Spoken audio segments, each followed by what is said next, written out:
कौन सा topper suggest करता है कि एनसीईआरटी से क्लियर हो जाता है? क्लियर होने का मतलब 10,000 रैंक आती है एनसीईआरटी से, लाओगे 10,000 रैंक क्या?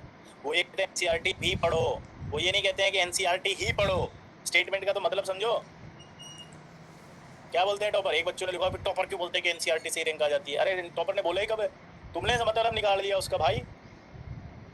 उन्होंने तो बेचारों ने बोला एनसीईआरटी भी पढ़ो। एनसीईआरटी भी पढ़ो में और एनसीईआरटी ही पढ़ो में अंतर होता है बे। एनसीईआरटी पढ़ के वो 15-15 घंटे काहे पढ़ेंगे? अगर एनसीईआरटी पढ़नी हो तो साली 2 महीने में तुम्हारी तरफ पढ़ के नहीं निकाल देंगे एनसीईआरटी को।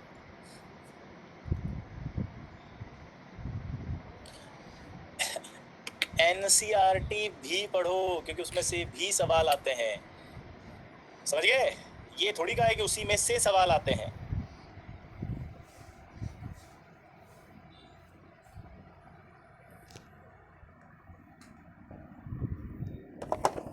और कोई भी टॉपर अपने सीक्रेट कभी ऐसे नहीं पब्लिकली रिवील करता है, ये हमेशा याद रखना। कभी मेरे साथ किसी टॉपर से मिलना तो मैं बिठाऊंगा उस टॉपर को और मैं बोलूंगा बेटा साल भर जो तेने मेरे से बोला ना वो बोल यहाँ पे एक बार। वो नहीं बोलेगा शर्म के मारे, क्योंकि जो असलियत है वो थोड़ी बताएगा।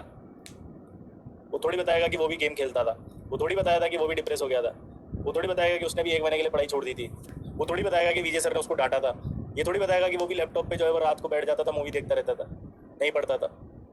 कोई नहीं बताता, तुम भी नहीं बताओगे। जब तुम्हारा सिलेक्शन हो जाएगा तुम भी ऐसे ज्ञान पे लोगे फालतू का। मुझे लगता है कि अच्छी रैंक लाने के लिए आपको लगातार मेहनत करने की आवश्यकता है। होमवर्क कभी नहीं छोड़ते, होमवर्क बहुत अच्छे से करना चाहिए। टीचर की जब भी बात हो तो माननी चाहिए, डिस्ट्रक्शन से दूर रखना चाहिए। मैंने साल भर अपने हर फ़ोन को दूर रखा था। मोबाइल पे सिर्फ मैं डाउट्स पूछता था, मेरे सिर्फ डाउट्स के जो ग्रुप्स थे वो बने हुए थे। इसके अलावा मैंने कभी मोबाइल को हाथ भी नहीं लगाया। अब उससे एक बार पकड़ना, तेरी माताजी ने कितनी बार फ़ोन किया था मेरे को कि सारी दिन भर गेम खेलता रहता है, इसको कुछ समझाओ, ये फेल हो जाएगा। ठीक है, वो नहीं बोलेगा। मैं एक फिक्स टाइम टेबल फॉलो करता था। सुबह जल्दी उठकर मैं केमिस्ट्री लर्न करना था ताकि मेरा जो है केमिस्ट्री अच्छे से याद हो जाए। सुबह का जो स्लॉट होता है फ्रेश माइंड में होता है, फ्रेश माइंड में केमिस्ट्री याद करना अच्छा होता है, इसलिए मैं केमिस्ट्री जल्दी याद करता था पहले उठ के। फिर मैं बायोलॉजिकल क्लॉक सिस्टम को हमेशा फॉलो करता था, वो बहुत ज़रूरी होता था। मैं आपको यही सजेस्ट करना चाहूँगा, जो एस्पिरेंट जितने भी हैं वो अपने होमवर्क को अच्छे से करें। अब यार आज तक की बात आपको पता चला होमवर्क किसका पूरा होता है बे?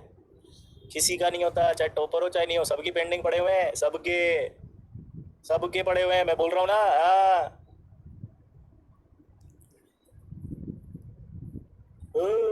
सब बिंदास रहते हैं। इसलिए तुम जो टॉपर बनोगे कैसे बनोगे? सिर्फ एक दो चीज़ें याद रखो। एक तो रेगुलर क्लास करनी है, बस ये फर्स्ट रूल होता है, इसको कभी ब्रेक मत करना, ये उनकी खास बात होती थी। दूसरा, जितना होमवर्क हो सकता है उतना करते थे। अब पेंडिंग में 2 अंतर होते हैं। आप पेंडिंग का मतलब अपने हिसाब से सोच रहे हो और मैं पेंडिंग का मतलब उनके हिसाब से सोच रहा हूँ। आपका पेंडिंग और उनके पेंडिंग में डिफरेंस क्या होता है वो बता दो। आपका पेंडिंग होता है जैसे एक चैप्टर का पेंडिंग, दूसरे चैप्टर का पेंडिंग, तीसरे चैप्टर का भी पेंडिंग, चौथे चैप्टर का भी पेंडिंग। सपोज 4 चैप्टर का आपका पेंडिंग है और 4 ही चैप्टर का पेंडिंग उस टॉपर का है। लेकिन जब नंबर ऑफ क्वेश्चन दिखेंगे ना तो तुम्हारे 400 निकलेंगे, चारों शीटें का पेंडिंग है। जब उसके देखेंगे तो उसके 100 क्वेश्चन मिलेंगे, क्योंकि 10-10 क्वेश्चन हर एक शीट के पेंडिंग है। पॉइंट को समझे आप? पॉइंट को समझे? तुम्हारी जब सारी पेंडिंग होगी ना तो सारी शीटें पेंडिंग होंगी एक साथ, उसकी होगी तो 10-10 सवाल होंगे उसके। ये डिफरेंस है। आप क्या है पूरा छोड़ते हो, वो छोड़ते हैं लेकिन वो कुछ छोड़ते हैं, आप पूरा छोड़ देते हो। साला एक सवाल नहीं हुआ पूरी शीट फेंक दी, नहीं पढ़ूंगा साला, कुछ भी हो जाए, मैं कैसे पढ़ लूं? एक सवाल भी नहीं हुआ साला, मुझसे सवाल नहीं हुआ, पहला सवाल नहीं हुआ, मेरा ईगो हर्ट हो गया। ईगो हर्ट होते छोड़ दिया यार, नहीं करेंगे साला सॉल्व, चाहे कुछ भी हो जाए। तीसरा साल चल रहा है साला, आज भी पहला सवाल नहीं हुआ मुझसे, ऐसे कैसे हो सकता है? नहीं करूंगा मैं सवाल। ऐसे ये क्या धमका रहे हो साले के सवाल को कि जो अगला सवाल है तुमसे डर के आ जाए? है? अबे सॉल्व करो बे, फाइट करो, इज्जत दो उसको, रेस्पेक्ट दो उसको।